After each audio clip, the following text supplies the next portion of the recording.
President Cyril Ramaphosa says government will do away with the Public Enterprises Ministry after the 2024 general elections. He made the announcement during his Q&A session in the National Assembly yesterday. Ramaphosa says state-owned entities that fall under this department will be placed under a new holding company. He says this will enhance the efficiency of SOEs and ensure accountability. So let's unpack the story. We're joined this morning by independent analyst Khaya Sithole. Khaya, it's great to see you. Thanks for coming on so early on a Friday morning. That's the big question, isn't it? Will this make a difference insofar as the performance of SOEs? Good morning and good morning to the viewers. So we do not know yet, but what we do understand is that actually the genesis of the creation of the Department of Public Enterprises is a very, very old story. In fact, it was something that was initially championed by the National Party many, many years ago, when they then wanted to sort of put together a structure or at least a model for what they were going to do as the privatization of some of the strategic entities of the state. Now, they were obviously interrupted by the political headwinds of the day that then ended up with being out of power. What we then saw is that the ANC government in particular, around 1996, then revisited the idea of a Department of Public Enterprises that was going to house what were regarded as a strategic assets, also with the of the privatization model, and Jeff Khadebe was actually in that process as far back as 1996. But that didn't seem to be something that the ANC then actually drove with any sense of vigor. In fact, their privatization drive only ended up with them partially selling SAA. They sold 20% of SAA to Swiss M, but they also did manage to privatize to some extent the telecom stake.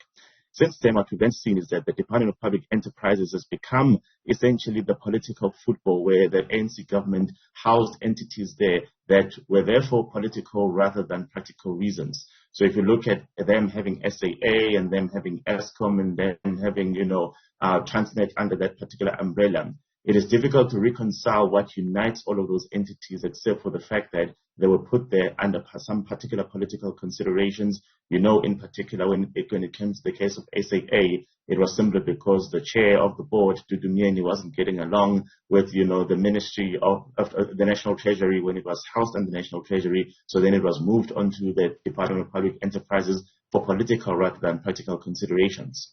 What we then saw is that last year at the NASREC conference of the ANC, there was a very clear direction that, look, we do not believe that housing Eskom in particular under the Department of Public Enterprises is actually making sense. So therefore, we specifically wanted to be moved to another ministry. So that view by the ANC delegates seems to have acknowledged the fact that, well, actually, the model of having all of these entities with the different policies being housed under one particular entity called the Department of Public Enterprises is simply not making sense.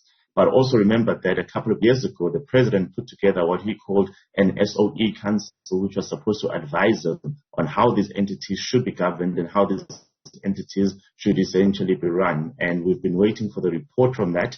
But what we do know is that the president in particular has an affinity, or he has a strong tendency to prefer the model that is used in Singapore, which is called the Temasek model, which simply says that we're going to put all these strategic enterprises under a singular umbrella that then defines what the policy direction is, that defines what the governance model is, and that defines how these entities can be made sustainable. So it sounds like the president is still trying to pursue that in a particular form. And of course, the disbandment of the Department of Public Enterprises in its current form can only be replaced by what he then wants to be the Temasek approach, which is modeled on the Singapore model. Right. I've actually got an article in front of me that you wrote, Khaya, on this issue of privatization, what the ANC feels about privatization. You mentioned the State-Owned Enterprise Council as well. So I've got two questions for you. On the one hand, since the State-Owned Enterprise Council was formed, what has it done? Have we heard anything about,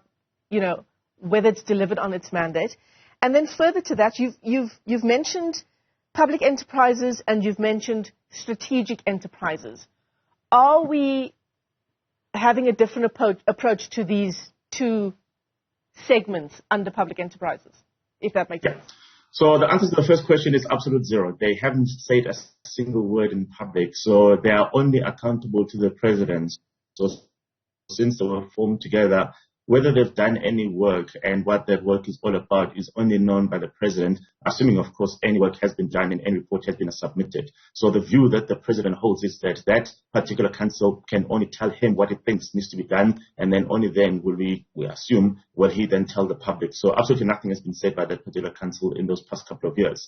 But surprisingly, in spite of the fact that the council has been formed, there have been some moves in relation to some of the state-owned enterprises. You do know that in relation to SAA, they obviously then championed the sale of a 51% stake, which was clearly a form of privatization. We do know that in the case of Eskom, there's been the move to then split it into 3 separate entities. So when you look at all of those things, these state entities are doing some work in spite of the fact that the overall or the overarching, a policy direction which is supposed to come from the State-Owned Enterprises Council actually hasn't been given to us. So that is the answer to the first question. Yeah.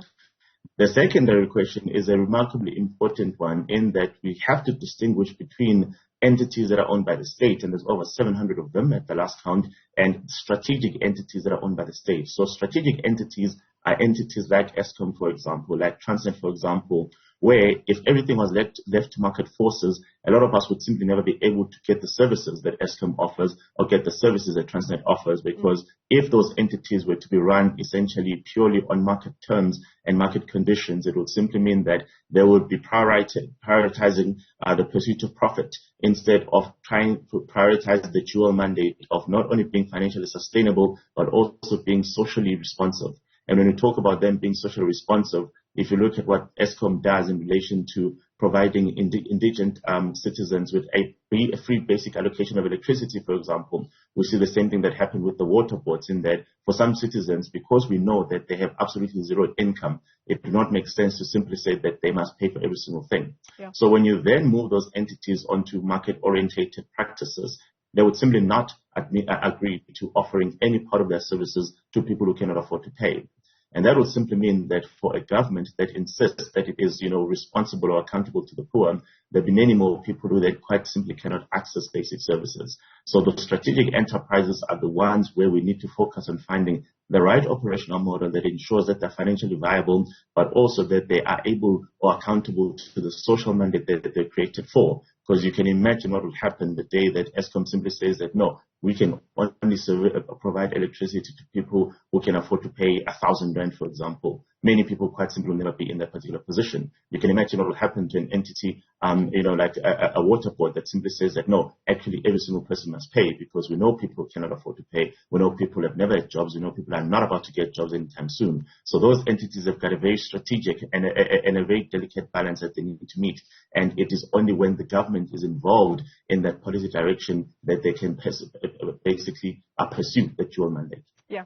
I mean, according to what you've written as well, Khaya, public enterprises, it does feel, represent some of the most acute failings of the president's administration, doesn't it? But Khaya, that's all the time we have for our discussion. We haven't even gotten to the fact that the president was talking about his bloated cabinet, saying that he can't get below the 30 departments that he currently has. But thank you for joining us this morning. Lots more to unpack. I'll advise you to go ahead and read some of Khaya Sithole's writings on this issue if you need more clarity as well.